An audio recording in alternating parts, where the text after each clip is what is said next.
but just in case, we'll be giving you guys some info throughout. And now to actually introduce the star of the show today. So that's going to be Joe Caputo.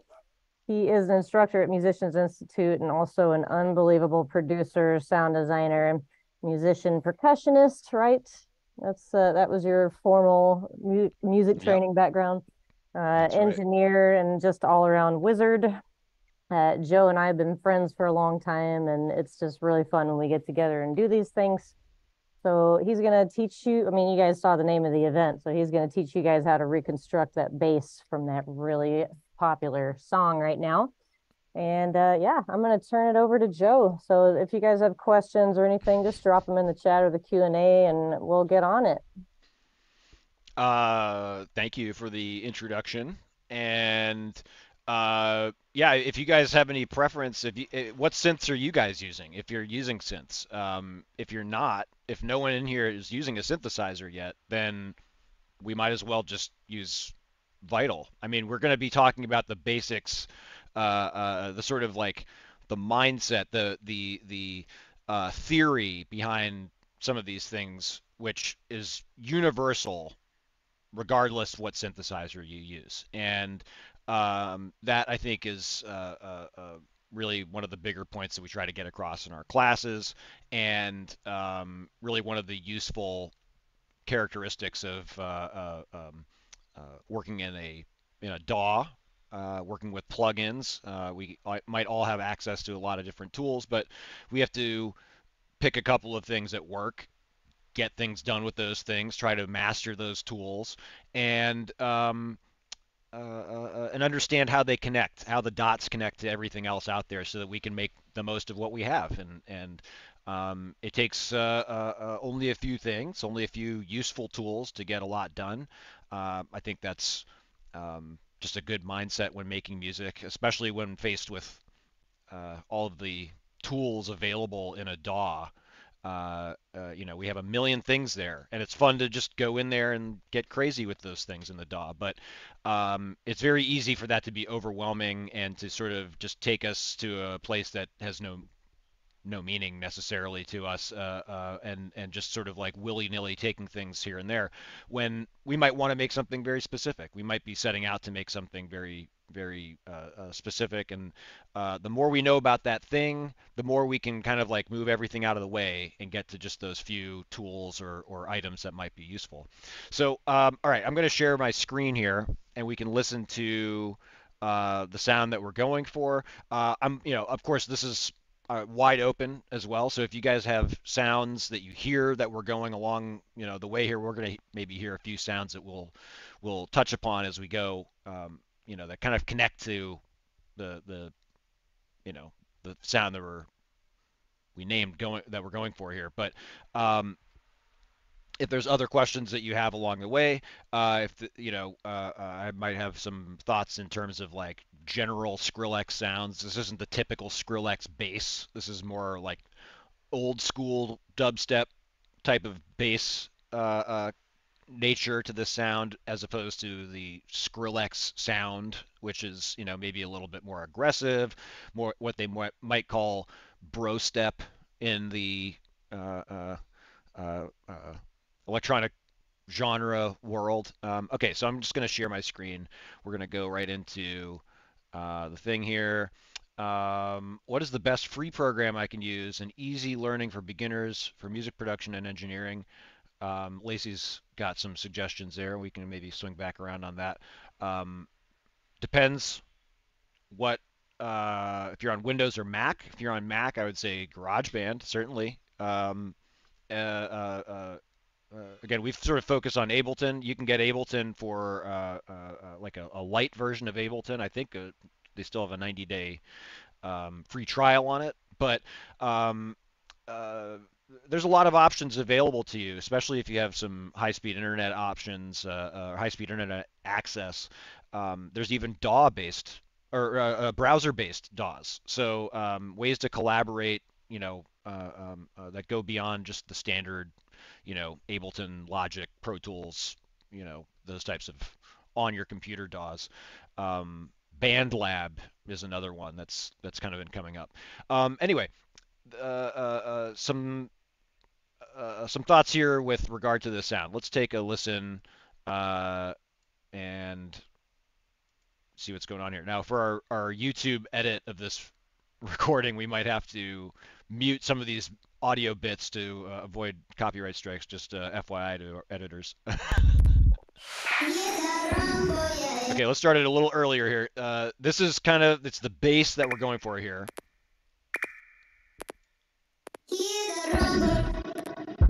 Hopefully that's loud enough. Everyone can hear this. Of course, you can pull it up on your own thing.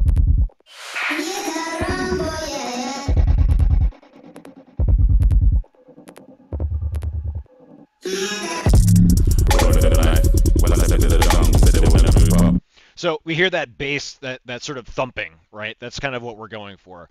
And I think really the first few steps that we want to take here when we're thinking about how do we understand that sound? How do we take apart that sound? How do we reverse engineer this thing, right? We want to try to use just any language that comes to mind, right? We want to try to describe this thing to ourselves. We want to try to really use any descriptive language that we can, okay? Then we can start to focus in on a few very specific areas, okay? And these areas are useful when analyzing any sound, frankly. And I would just, this is kind of like understanding intervals and chord qualities in music theory, right? This is sound design theory, essentially, right? We have areas that we can start to identify characteristics, okay?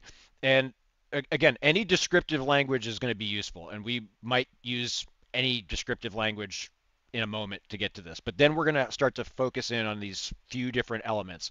And those elements are going to be things that are present in almost any sound, okay? One of those might be frequency, right? Pitch, the rate, the speed, things like this of things happening in our sound. And this is going to start with really the sound itself. We'll start to think about aspects of the sound as well. Like, are there elements that are repeating at a certain speed or something like that?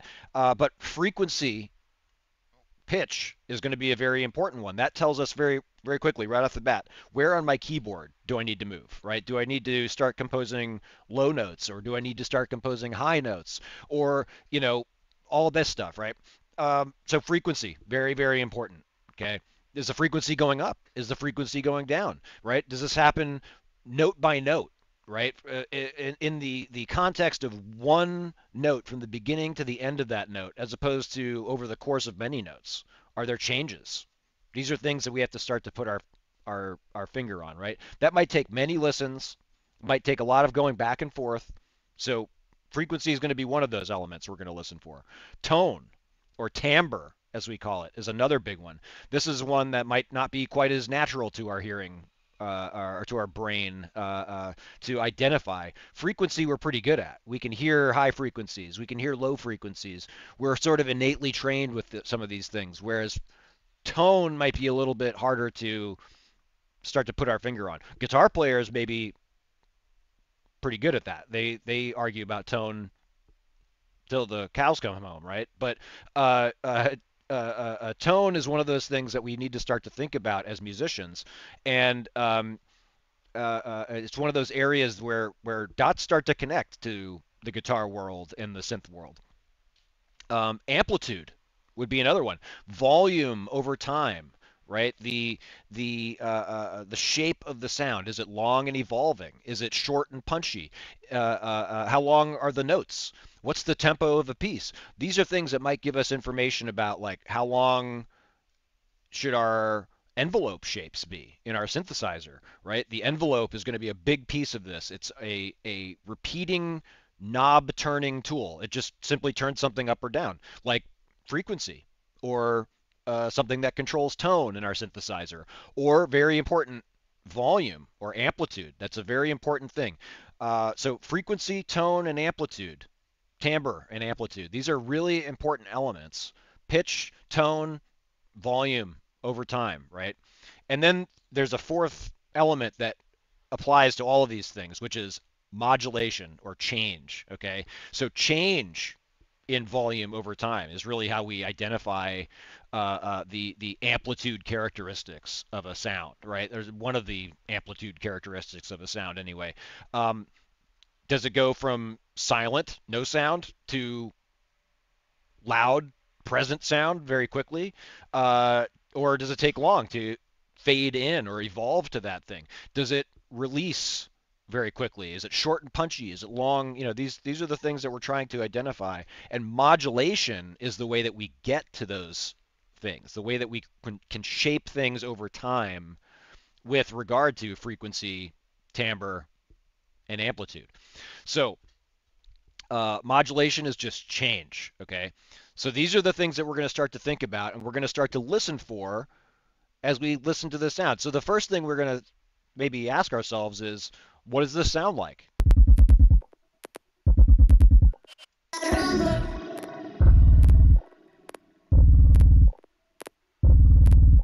Any thoughts? Right? Now we're going for the bass. There's might be other sounds in there, right? Like there's the vocal. There's like this little clicky thing that's kind of like almost like a it's like a pseudo snare drum, but it's like the most it's like yeah, it's like it's like the transient of a snare drum, and that's it, right? Just like the microsecond impact of a snare drum or something, right? Yeah, click pretending to be a snare. That's exactly what I was thinking, right? But the bass, what comes to mind? Anything that strikes your ear, and this is again unrelated specifically to frequency, timbre, and amplitude. What comes to mind when we hear this?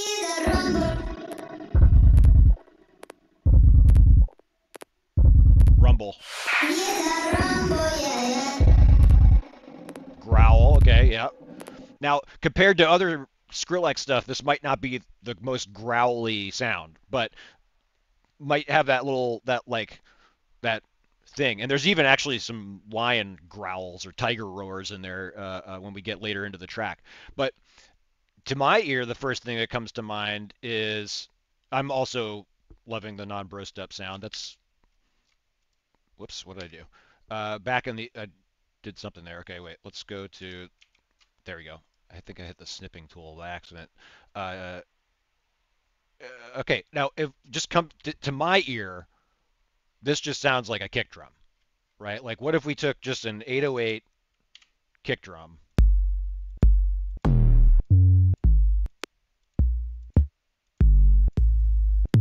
and now we're doing that thing, right? Like we're just going through a list of kick drums, which is not sound design necessarily. Now we're going to do a little bit of sound design here, right? So we're going to pick our place on the keyboard.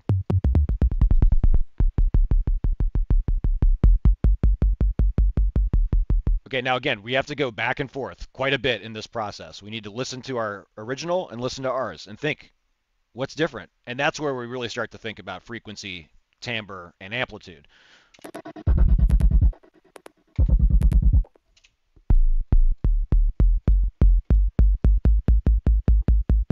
Okay, let's just make this thing repeat in a similar way, okay?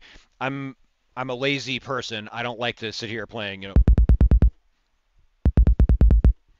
I got I got other things to be doing with my hands. So I just want to have one tool to do that for me. So I'm going to use the arpeggiator.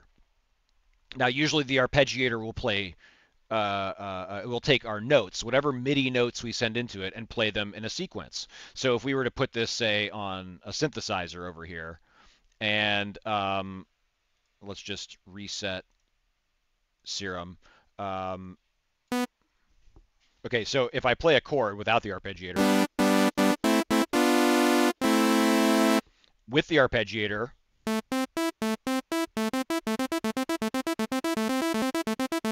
it plays the notes of the chord, right? I'm just playing a triad. It's just playing the notes of those chord in a rhythmic sequence, okay? So handy way to make a chord sequence, just a plain old, plain simple chord sequence. Now that was a really boring example, but the point is the arpeggiator is there to take notes that we're playing, even just one long note or three long held notes in a chord, and play them in a sequence in a certain order, which we can define. Let's take it off of our synthesizer and put it onto our kick drum, where if I only play one note, it's just going to play that one note in a sequence. And we can set it to do 16th notes.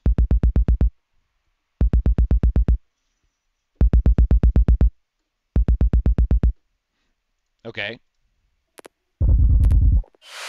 Now, this is probably dubstep, depending on who you talk to.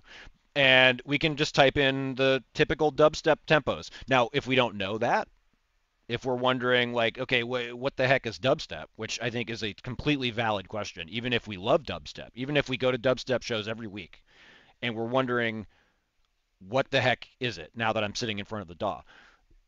Look it up.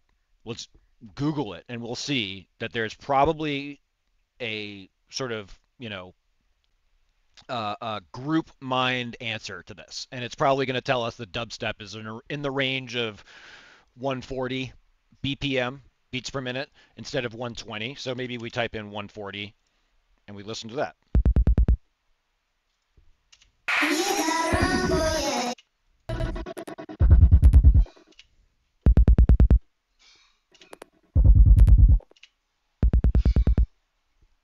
Okay.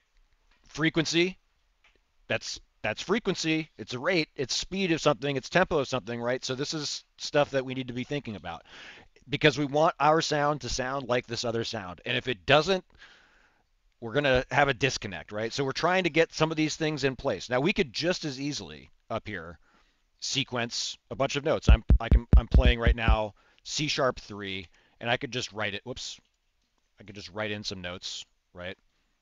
And if I do that, I'm going to turn off the arpeggiator. And whoops, and it's like 1E into 2E into. Uh, Actually, I think it like anticipates. It's like this. Okay, now, we're kind of getting there, right? So this is a sampler, and by an alternative here, let's just make this one long note, right? We'll just get rid of that for the time being. Still doing the work. Okay, we'll make it just that many long. Okay. We're turning the arpeggiator back on just so we can hear what the comparison is here. Okay. We can extend the gate here, which will fill out the full 16th note of time. If we make this really short, it's only going to give us a super short 16th note instead of like the full 16th note long note.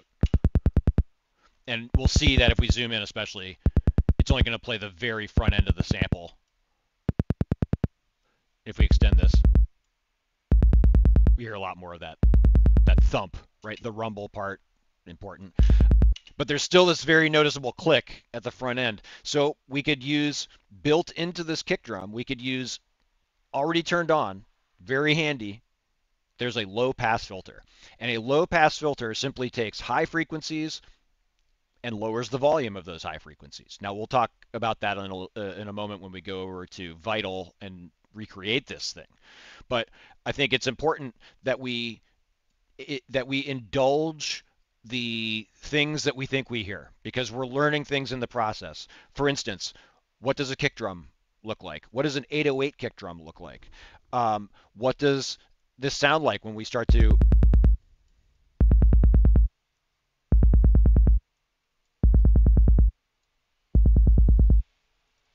maybe we'll boost the level a little bit. Okay, let's go back to the example.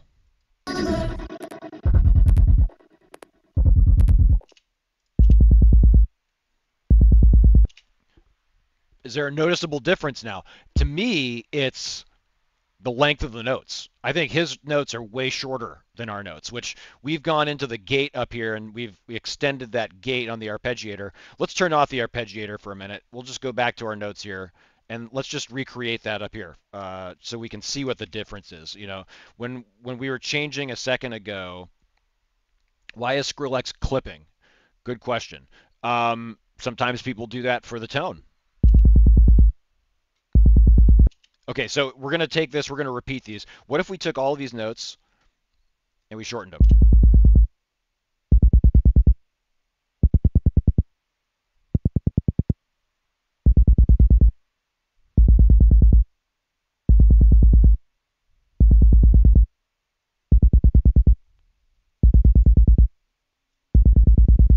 Now we could maybe shorten these up really short,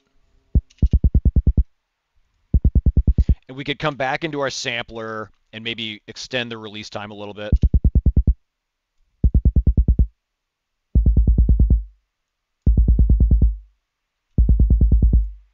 We could even, play a little bit more with this. But I think it's useful to look here and see um, what we see in this sample, because this will help us to recreate the thing that we're trying to make with maybe a little bit more definition, with maybe a little bit more refinement to it, something that can give us a little bit more flexibility than a sample maybe ever will.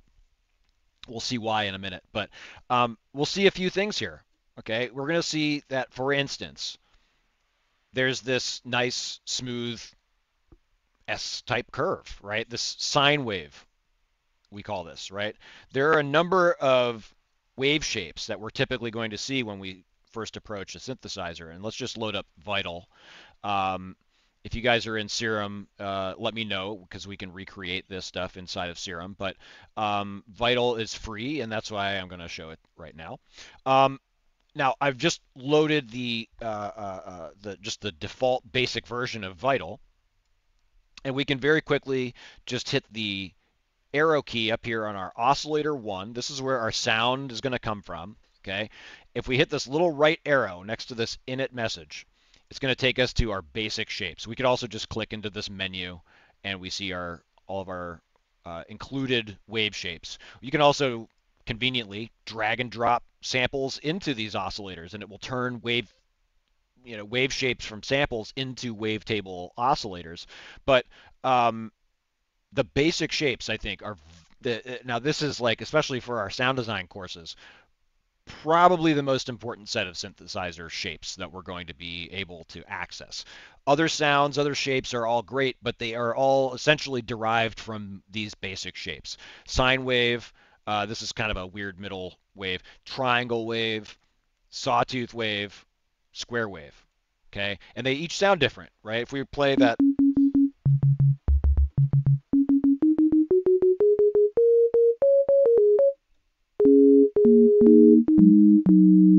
And as we start to move that wave shape, that wave table slider,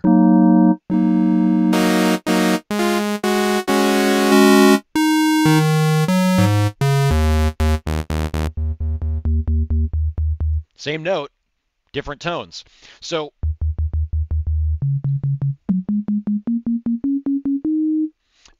we are going to try to recreate some of the things that we just saw in that kick drum.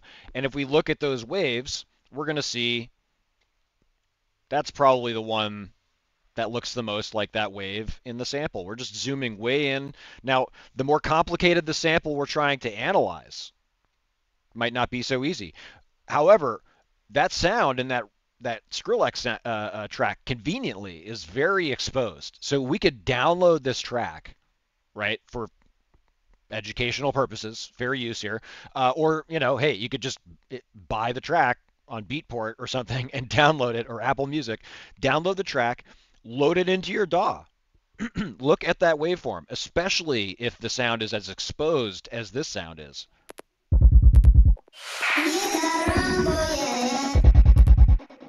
Is that click? It's like a metronome almost, it's like a clicky metronome.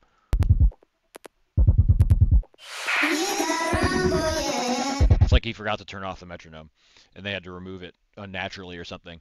Could resonance be important as well? I think it's going to be especially important as we move throughout the song, because that's going to start to give us a little bit of this sort of like emphasis, which On a lot of synthesizers, on the original Moogs, they called it emphasis instead of resonance, and that's going to give us a sort of like a little bit of an extra kind of a squeal in the whole thing, which with a sine wave might not seem like much, but it we'll see a little bit of this motion in a second. So we're going to take that sine wave. We're going to look in here and we're going to see, okay, pretty important, pretty close. But then, at the front end, we got something funky going on up here, right? Like we got this slight little hiccup at the front end. That's the part that we actually rolled off a little bit. Now it's still there at the front end of the sample, but we used the low pass filter here to reduce the volume of that clicky high end until it was not present anymore.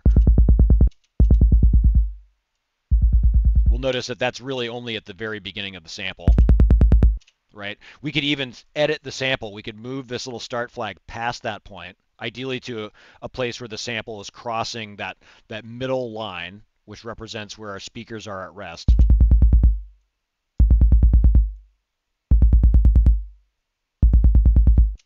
We could also raise very slightly the attack time on our volume envelope by like 1 or 2 milliseconds.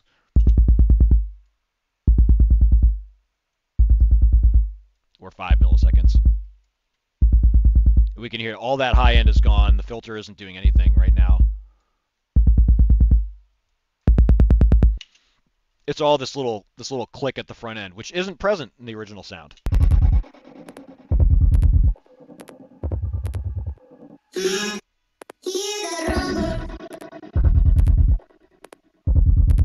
Okay, so we're going to come back over here and we're going to try to find the frequency. Okay, now I was playing on like a C3, but that's very close to the original sample frequency. So I need to go way down here. Excuse me, I had to sneeze there.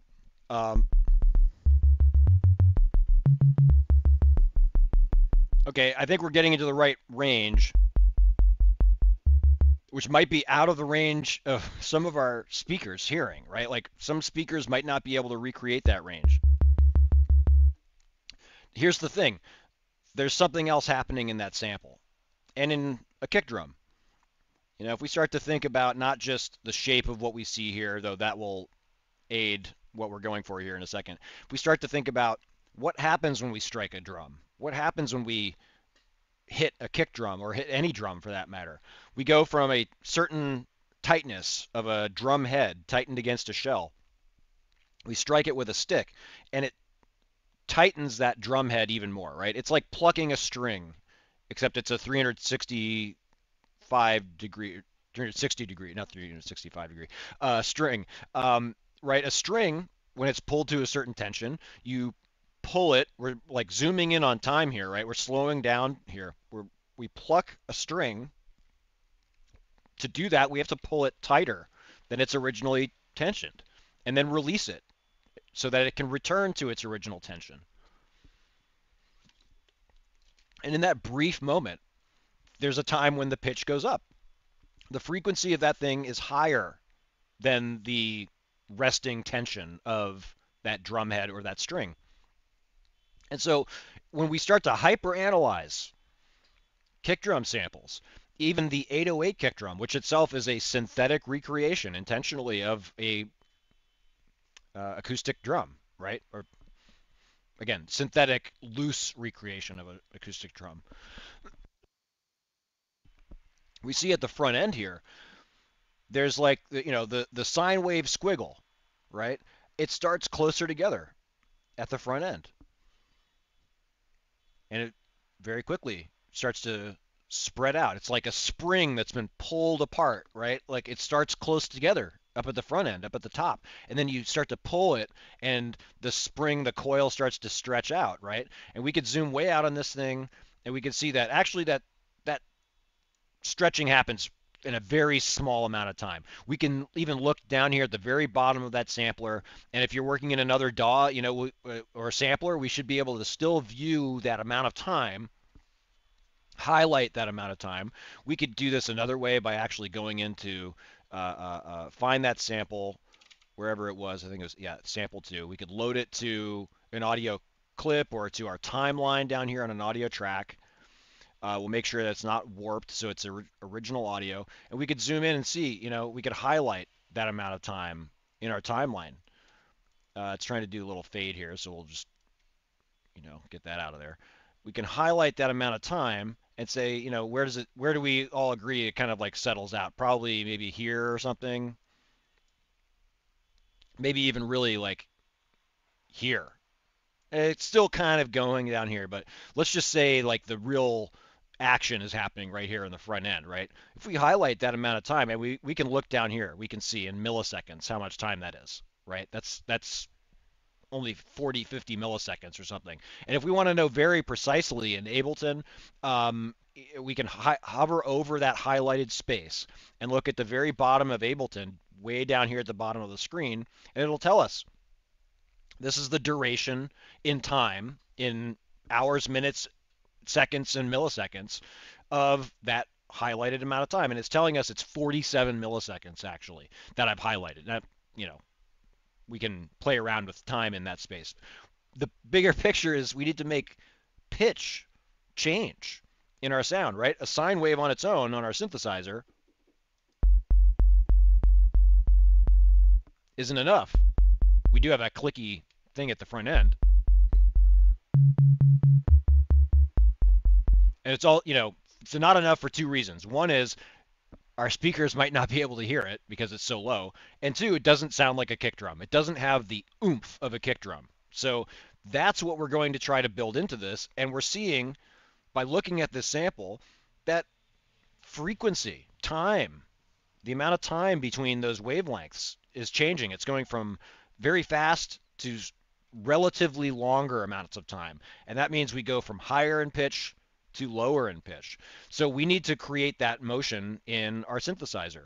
Now we could do that with these pitch controls on this one sine wave oscillator. Let's just go up a couple of octaves for the moment. Okay, we have transpose in octaves.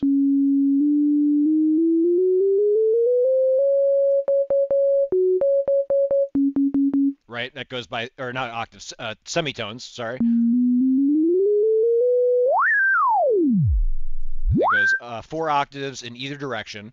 And then we have tuning in cents in between those transposition amounts, in between those semitones.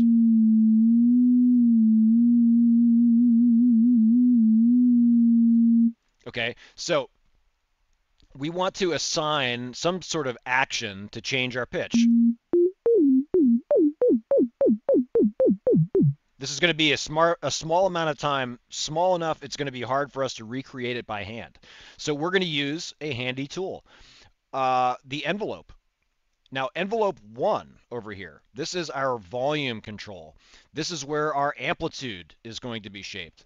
And this is a potentially complicated looking envelope. If you're learning about synthesizers, I would just, disregard the delay knob for the time being, and even the hold knob for the time being. Most synths that you see will only have 4 stages: attack, decay, sustain, and release. And volume is a nice, handy, obvious tool that this will usually be automatically mapped to, okay? And it's something that is unique and needs to be controlled on its own. So our volume envelope is going to be only controlling volume. If we want to control other things with other envelopes, totally fine. We'll use envelope 2 or 3. There's actually a bunch of extra hidden envelopes in here if we need access to them. But envelope 1 here is going to control our volume. And we'll see that with the attack time,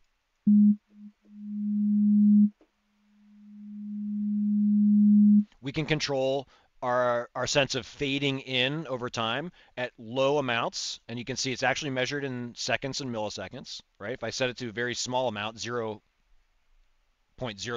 seconds, and I play notes, we get very fast onset of those notes.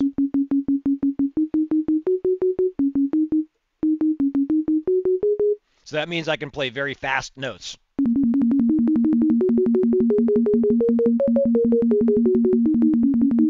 Right? Longer attack times means we're going to get more of a fading in effect,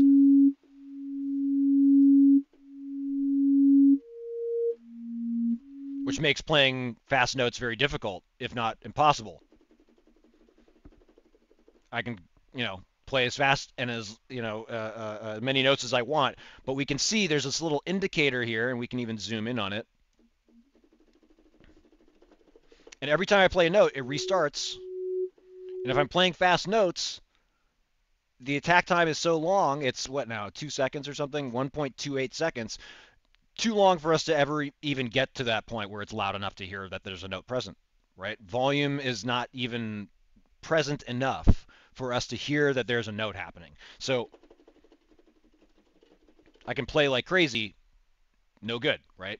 So attack is going to measure the amount of time between when we play or sequence a note and we get a response, right? It's a fade in, and we can create control the curve of that fade in.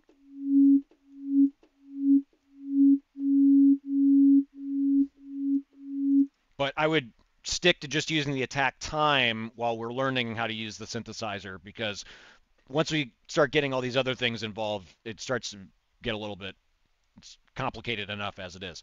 Now, like attack, decay and release time are measures of time, very specific amounts of time. Let's zoom back out here for a second. Sustain, however, helps us get a sense of a sort of an accent at the beginning of our notes. Sustain should be considered present for notes, sounds that need to sustain, right? Like keys.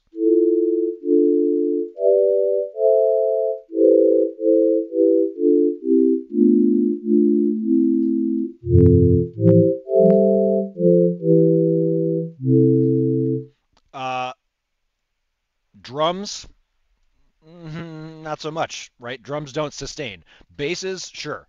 Drums, not so much. So sustain, especially when using other sounds, might be useful to either maintain some energy, right? Sustain stays high. We might want to use that to maintain the intensity of bass sounds and things like this.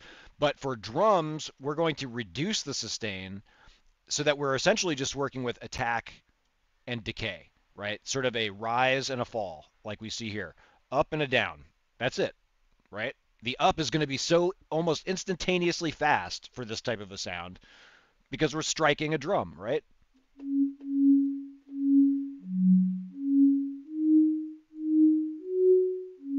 Right? So the attack is going to be the rise, the decay will be the fall in volume. Now, if we release our note, if the note ends before the attack and decay time added together end, then we get to the release time. We'll do a little bit of this sort of, again, fading out the rest of the way. Or if we're sustaining for a while, then we will release out after that. But we're reducing the sustain, and we're working with such a small amount of time that we're going to try to work within just the attack and the decay. And this is a useful thought experiment for working within a synthesizer.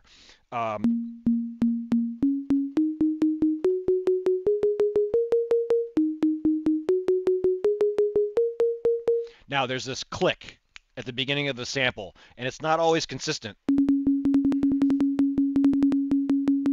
So that's going to come from this phase percentage over here.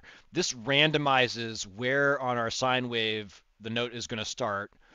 Don't you really need to mess with this on most wave shapes, but sine waves, it's very obvious. Okay, so one thing that we could do to reduce this completely and make our sound more generally uniform and repeatable is just reduce that percentage. That way our sine wave is going to start at the very beginning every time we play a note. And if we change the phase, we can actually choose where on this wave shape we want the wave to start every time we play a note. That will give us consistency. I would say just keep it at 0 or 180 degrees for sine waves. That way we get this very nice repeatable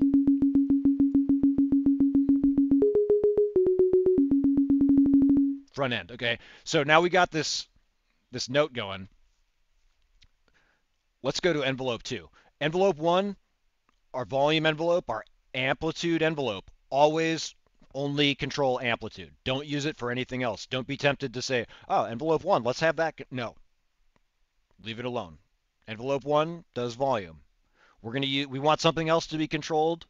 We're going to use another tool, even if we want it to be almost the exact same shape, because we might want slight differences. And once we start going and changing anything about that envelope 1 for other elements, for changing other sounds, our volume is going to start to fly out the window, and things start to go left and all all kinds of weird when we do that. We start, we make changes, and then we're wondering, why did my sound fall apart? And it's because important tools are being used in ways that they're maybe it's just becomes a confusion.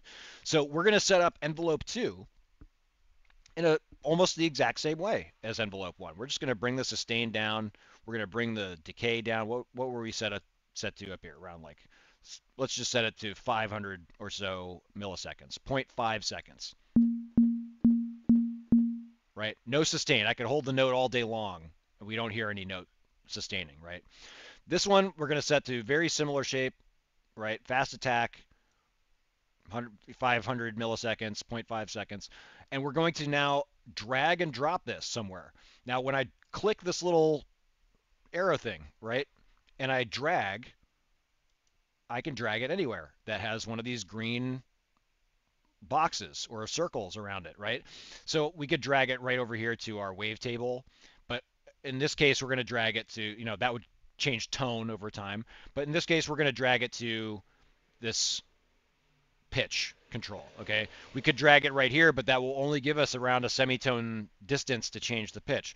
We want to be able to control the pitch maybe by octaves. Let's just drag it right here and we'll see.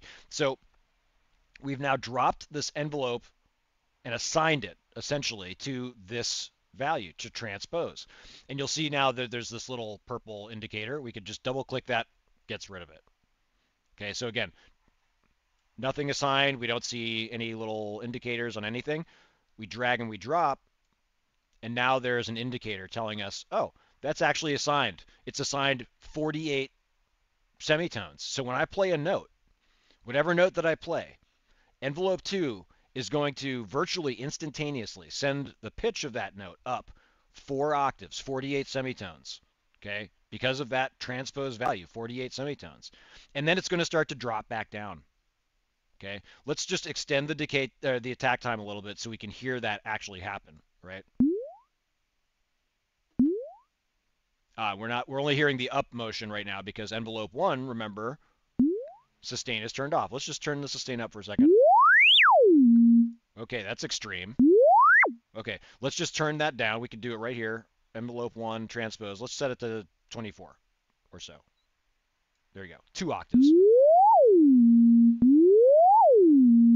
Okay, so we all hear now that envelope 1 is keeping the volume high. I'm sustaining, so it keeps the volume high until I release the note. Note's off now. Okay, envelope 2 is controlling the pitch. We haven't really done anything else in the synthesizer. We could even turn this, you could double click and return all those back to the defaults. As long as envelope 1, has like a little bit of milliseconds, a few milliseconds on the attack. We're kind of back to where we started. Let's just turn the sustain back down. We'll bring the attack right up front. So instead of woo, we're going to get now. Now that's very schmaltzy. Again, we could extend our volume envelope a little bit. We could go down now a couple of octaves. Now we're getting there. Still kind of like boomy and silly and goofy. So now we could extend that. We could make it more of like a bass drop type of a sound. Again, maybe like, if we want more of a bass, we want that sustain to be up, right? But since we're making a kick, we're going to shorten that decay time.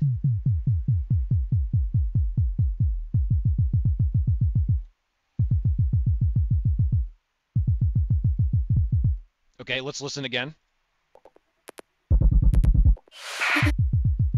I think maybe I'm still a couple of notes high here.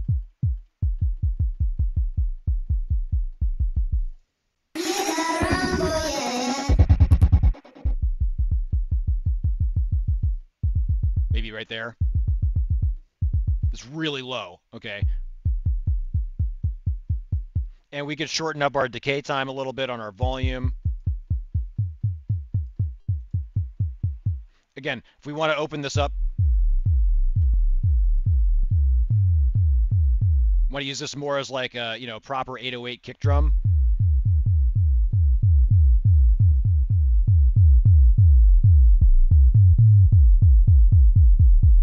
We might change our volume envelope again.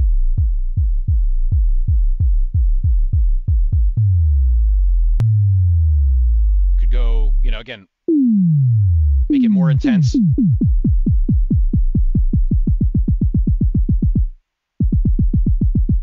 Okay, let's now move. Let's put the arpeggiator back on here so I don't have to do all the work. It's a lazy man's friend.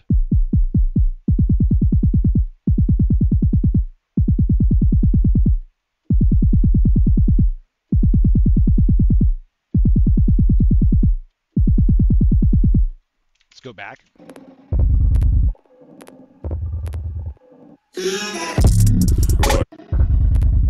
Now, yeah, maybe it's way down here. This is really low note.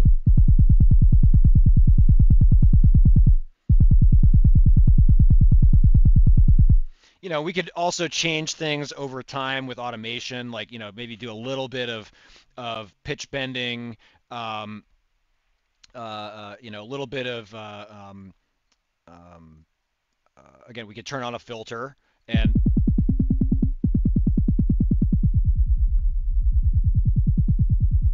we were talking about using resonance.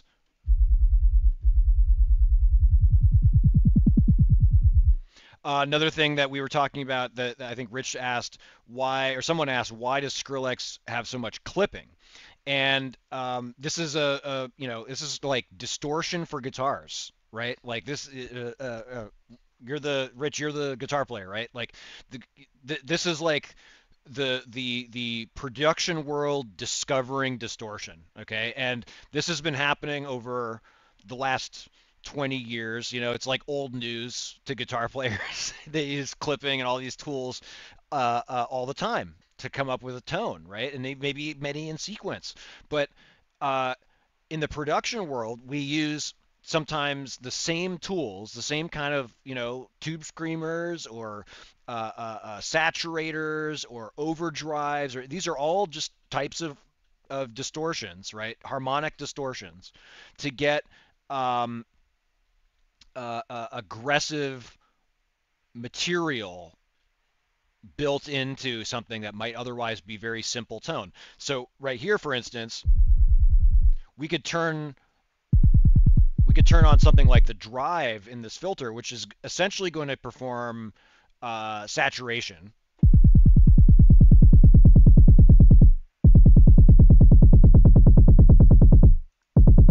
And of course, if we maybe like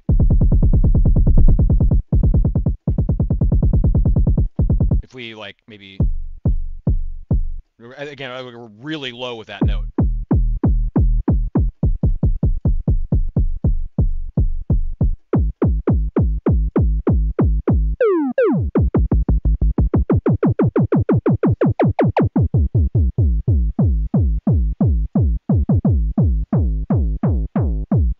Instead of a filter, we could come over to our effects section and actually use distortions. We'll find things like soft clips, built-in filters for those even.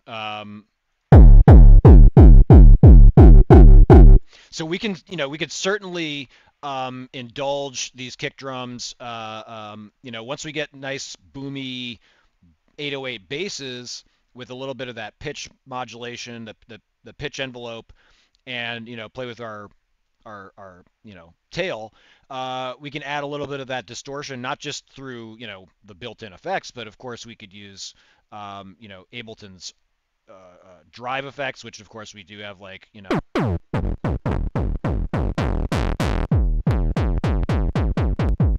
some of these may or may not be palatable to us depending on our style.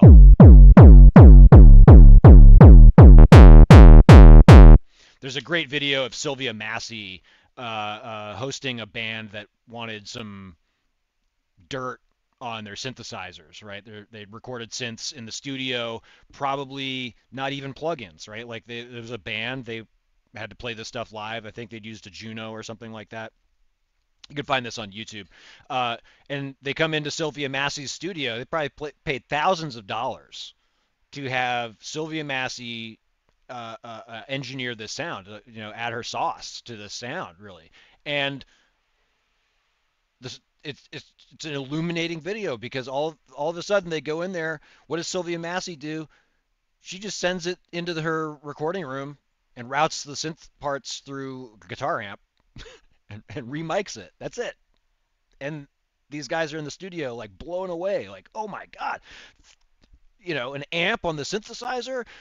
Who would have thought it? And it's like, you can recreate that in a synthetic form any day.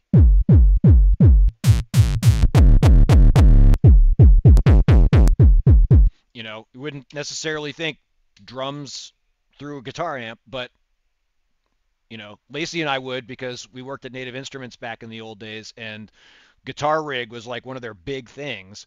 And that was like, put guitar rig on the drums, like that was the dirtiest, nastiest thing you could do to the drums. And so that's kind of what we're going for here. Now we're going well away from Rumble, right? But one thing I will also connect, just, we're almost out of time here, but I just want to point out that one of the reasons this is such an important patch, right? Just sine wave with volume control and some pitch control, right? Like that's all this is. Just that. And, like the envelopes are just attack decay envelopes. We go up, down there, nice solid kick drums, especially if you add a little bit of that saturation in there. It's going to absolutely wallop, But you take this up a few octaves. Let's make sure there's no filters.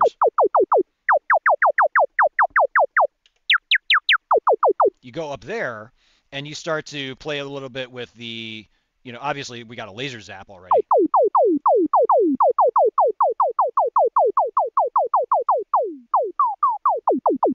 And of course we could change that to slightly different shapes. Extend those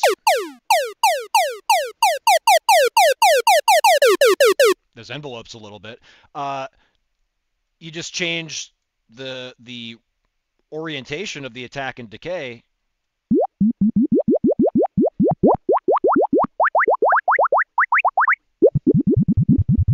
All of a sudden we've got completely different sounds, which also show up in this song. Where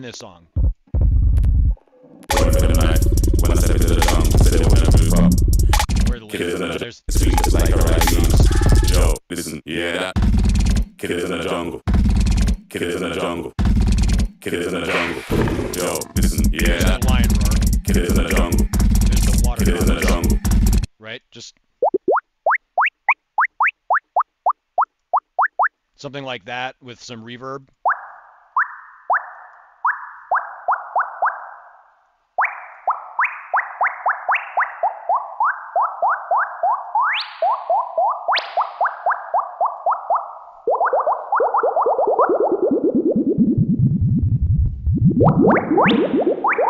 Eat your heart out, Steve Miller Band. So the bigger point here is that some of these sounds, and Skrillex, I would say, adheres to this a lot. Simplicity is really important, and digging into some of these sounds, what you can get away with something so simple like this. I think it's really big. And if you want to just, quick tip, if you want to get into making the more growly, dirty, those kind of Skrillex basses, and you're using Vital, think about looking into some of these modes, like FM from oscillator 2 or 3, taking something like, well, let's turn off this for a second, like some nice low tones like these, and then playing with some of these modes. Basically, each oscillator has these sets of.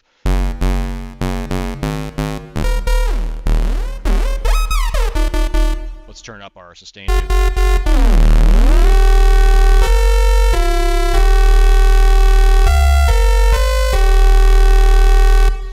You want to do, FM type of synthesis.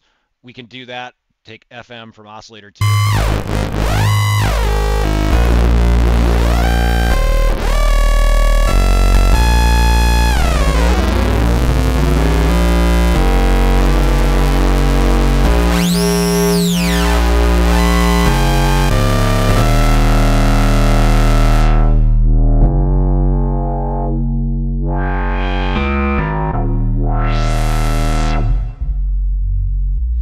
Use some of the more complicated wave shapes in here. Turn it off.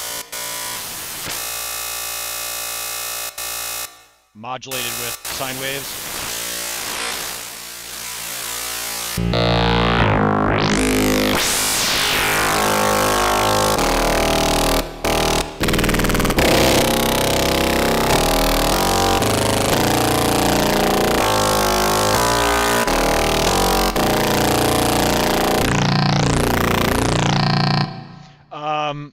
Yeah, definitely hear a lot of that at EDM festivals. That sound is kind of going well beyond just dubstep and that stuff for the last many years now. So lots of things to explore in something like Vital.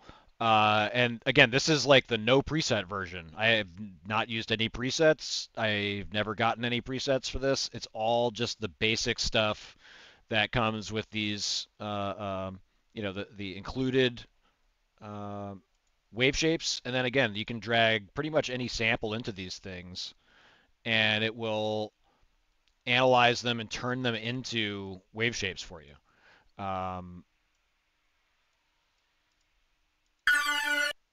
In theory. Let's see. Oh yeah, there it goes.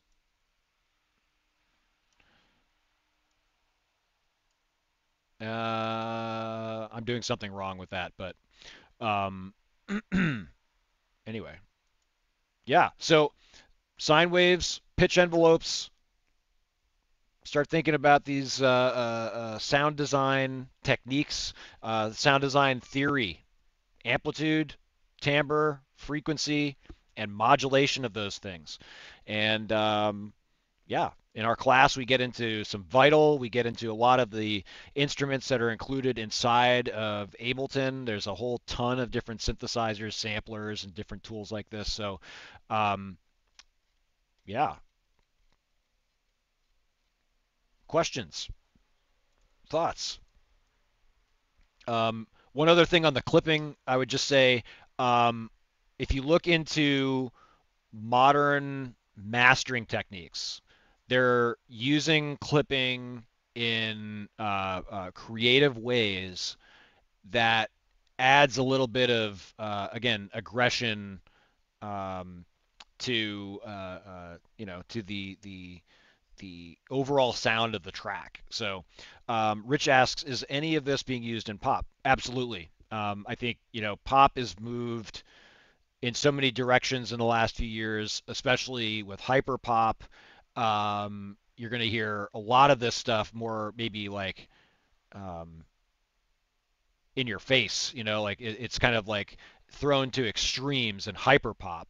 But in pop music, I think you're going to hear a lot of these techniques, in house music, in anything that's related to popular trends or genres in music. So like you're going to hear some of this stuff in like Lady Gaga stuff. You'll probably hear some of these sounds in certainly probably on Beyonce's latest record. There's who's pop, I guess would be my next question. But yes, all of these things, I would say, all of these tools are being used in pop, and and again, all of these tools are sort of universal in the sense that we can get all of these things out of any DAW, many different tracks. Yeah, um, absolutely. Again, like if we're talking more like Billboard, like Bruno Mars making a funk record, maybe certain elements, right? Like maybe again, like there might be like a funk band might have a synthesizer player, and so there might be synths like that. They might be going for classic sounds, right?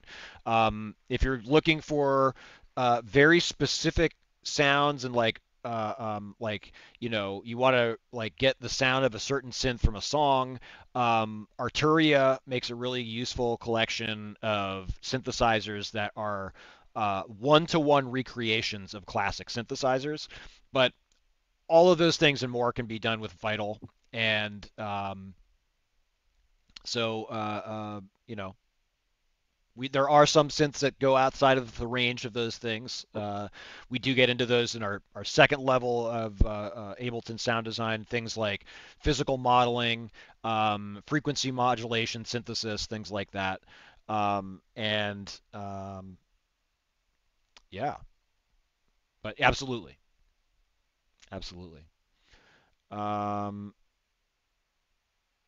And funny story also, Lacey and I used to work together at Native Instruments years ago, and one day back in the early days when Skrillex was just coming out, just blowing up, he came to the Native Instruments office, and I made an excuse to leave the room to try to bump into him in the hallways, and I asked him what synths he used, and he said FM8 back then. That was before Serum existed. That was before,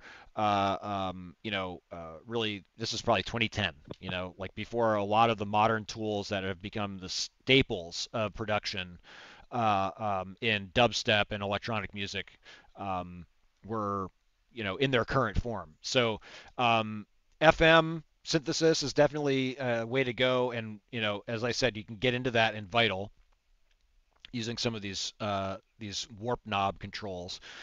Serum does it. Operator does it. Wavetable does it. Those are two synths that are built into Ableton that we cover extensively in our sound design class. But yeah, absolutely. All of these things are kind of like a mishmash now, and what's what's pop these days. It's like all of those sounds and kind of mixed together in one track sometimes. If you listen to K-pop, it's literally every genre in one song. So, like there's I think a lot of these things coming together now, and that's why it's so important to learn these techniques, be able to recreate some of these things. So, yeah, That was beautiful, Joseph. Thank you very much.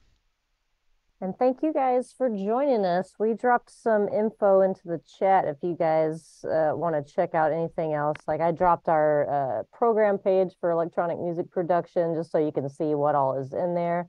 I believe Paul put his contact info in there just above that in case you guys want to learn about MI. Just FYI, we have this program as well as like kind of a la carte situation as well, where you can take private lessons or just a couple of classes. Those are available online and on campus here in Hollywood. So yeah, hit us up. I had someone asking about private lessons earlier, and that's probably the most valuable thing that you can do. Full stop. I mean, group classes are amazing as well, but it's just really cool to get down and dirty with your own project where you're one-on-one with an instructor. Joe does yep. do private lessons. If you ask him real nice, I'm just kidding. If I put him on the schedule, he has to teach them. It's the law. Um, I'll be there. he'll be there, and you will learn a lot. I learned a But yeah, lot. the whole It's point of awesome. those, the whole point of our lessons is really that we focus on the music that you're making and want to make, rather than whatever. Obviously, we could talk about class stuff too, but like we're trying to drill into the things that you are trying to achieve rather than what's the assignment per se. And I think sometimes there will be assignments related to that, but um, that's why that time is so critical. Indeed. So And we also have production advising, which is almost like unlimited private lessons, not just with your one teacher that you sit down with every week, but also with all the other teachers that we have available. We have, I mean, the program has classes on plugin processing, mixing and mastering, basics of Ableton, sound design, beat making with Native Instruments Machine, which Joe also teaches. We couldn't get away from machine, I think, if we tried at this point. It's just baked into everything I do now. Um, so yeah, there's a lot here that you guys could have access to. If you guys ever want to join us on campus for an open house, we do basically like a mini class at our open houses. So yeah, hit us up. We would love to see you. And also, if you guys want some more Joe, he has a number of these tutorial webinars over on our YouTube channel. So just look up Musicians Institute on YouTube. You will find a number of things there. I think the my favorite out of your live stream tutorials, I think, was that 2 hour one that you did that time where you built a track from scratch. That one was pretty amazing. that was fun. Yeah, that's basically a walkthrough of building an entire track, all the different sounds from start to finish. And it's quicker than you guys would think. So definitely check that out. And yeah, we would love to see you guys back for another one we're doing with another one of our Ableton wizards next week. We finally got Brian Markman to do a clinic, so that's going to be unbelievable. He's going to Very do cool. something about making a practice that we do in DJ producer world, which is making edits, which is basically kind of taking an existing track, cutting out the parts that you don't like, or extending the parts that you do like so you can use it in your DJ sets. It's been done since the dawn of time. So definitely check that out. And yeah, thank you guys again for hanging out with us. And thank you, Joe, for being a brilliant wizard, as always. Thanks for coming, you guys. And Yes, thank you, thank you. Paul, for fielding the business, Questions. the Yeah, business time. communication. Communication is the key. We got lots of options and we can come up with a great custom plan. And I like it to create your sound, create that new sound. And you got Somebody your has to be experts to the help you. adult. That's Paul. That's Paul's me, the adult. the old man. Let me see Only when that he feels gray. like it. All right. I'm not showing my gray. You guys can't look. Don't do it. All right, everyone. Have a wonderful rest of your day, and we hope to see you for the next one. Thank See Peace. you you. guys. All right. Peace. Take care.